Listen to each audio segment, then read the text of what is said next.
So I'm making this video because I got some questions from people I know on how to get started in the gym. I think before we really even jump into that, we need to talk about a few barriers that are typically associated with kind of getting started at a gym. So one, you got time. A lot of people work, a lot of people have school. You kind of have to make the gym a priority in this case and understand that even though like we are busy and we have things to do, that the gym has to be a priority, or just working out in general, not necessarily even just like going to the gym. Two is usually money. People talk about, well, I can't afford to go to the gym, it's kind of expensive, it's kind of a little bit out of my budget. You have to think about the gym as like you're investing into your health, into your future, basically. Obviously, if you go to the gym, if you get functionally healthy, you're going to develop better habits, better posture, just better all over healthy tendencies. It's going to lower those risks of cardiovascular disease, blood pressure problems, things of that nature.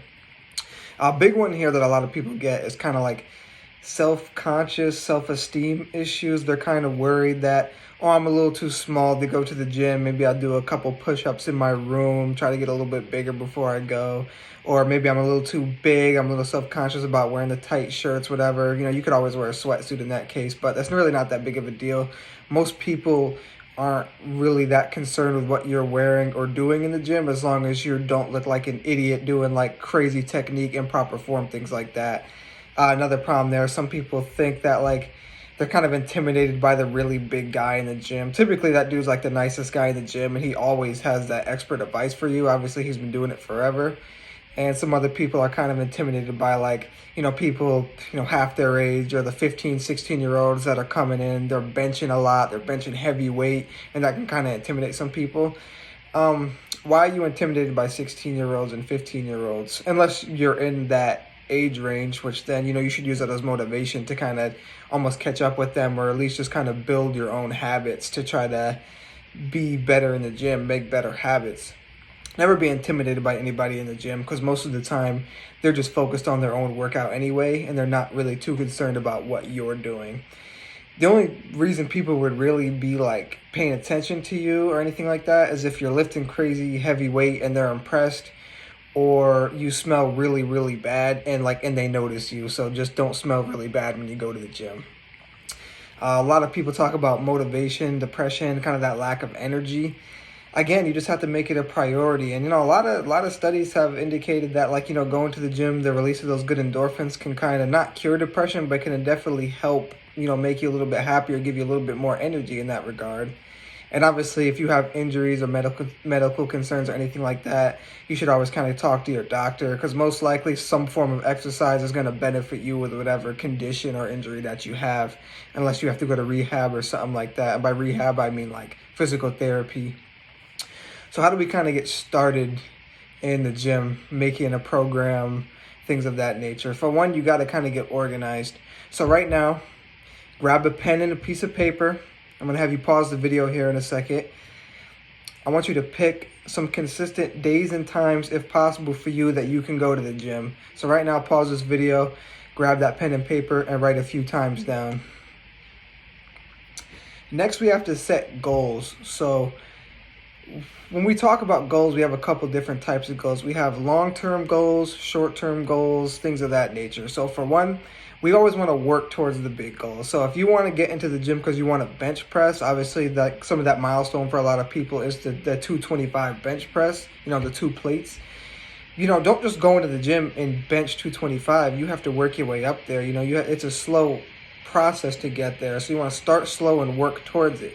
So right now, if you get in the gym and you can only bench the bar, then just start with the bar. Try to get that for 6 to 8, 10 reps. Add some weight on there and keep progressing up till you eventually get 25s, 1 plate, a plate, and a 10 until you get to that goal. That's going to help you there.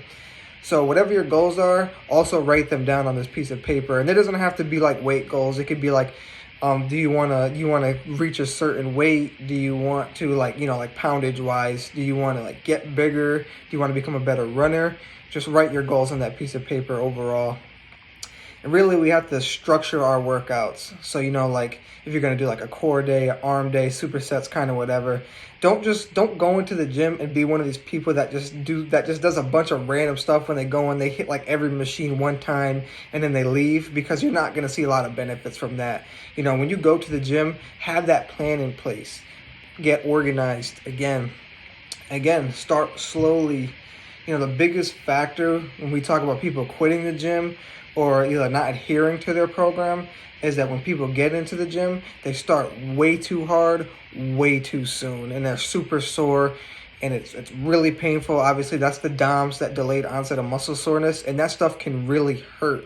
But you also have to understand, like, if you're working out properly, you're going to kind of get some of that soreness at the beginning, and like that's going to start to dissipate the more and more you work out, and at some point you'll just be chasing that soreness because you'll never be as sore as when you first start. Again, you want to work your body in some sort of balance. So you don't want to just hit arms every single day, hit chest every single day, hit legs every single day, or else you're going to be one of these people you see. Obviously we've all seen the pictures of the videos, these people with like huge upper bodies and they got these little chicken legs. We don't want that. Work your body in a balance. And obviously the biggest thing here is consistency. Go to the gym even when you don't feel like it. Put the hard work in when you don't feel like it. If you can go to the gym on a day you really don't want to, it's going to be so much easier to go to the gym on a day where you don't really care or you're looking forward to it. Obviously, sometimes it's like it's rainy, it's cloudy, we don't want to go outside, it's too hot, it's too cold. Get up and go to the gym. And one thing I'll talk about with gyms, if you have this option, pick the closest gym to you. I'd say one of the biggest factors when it comes to people going to the gym is how far is the drive to the gym. If a gym's $20 more per month or bi-weekly, whatever gym you're kind of going to, you're still more likely to go if the gym's 5 minutes away from you than it is 15 minutes away from you. Because then if it's 15 minutes away, you're going to be thinking, well, I don't really want to drive 15 minutes today. I'll just do twice as much tomorrow, blah, blah, blah, and then you don't go at all. So if you have the option, just pick the closest gym to you, unless it's Planet Fitness. I'm not a big fan of Planet Fitness. No, I'm just kind of kidding. Like, if that's the closest gym to you, and that's good. The only problem with Planet Fitness, I feel like a lot of times people who sign up for Planet Fitness, they sign up because it's cheap, and that way if they don't want to go, they have more of an excuse not to go. They're like, well, it's only like $19 a month, so like it's really not that big of a deal, and I can get more consistent next month. So really, if you pick a more expensive gym, then you're more likely to go because that's going to be an investment. And obviously most gyms are contract based, so like if you sign a 12-month contract, you're going to be locked in for a while. So like if you pay more, you might be more likely to go. I'm not saying that works for everybody, but it could work for you.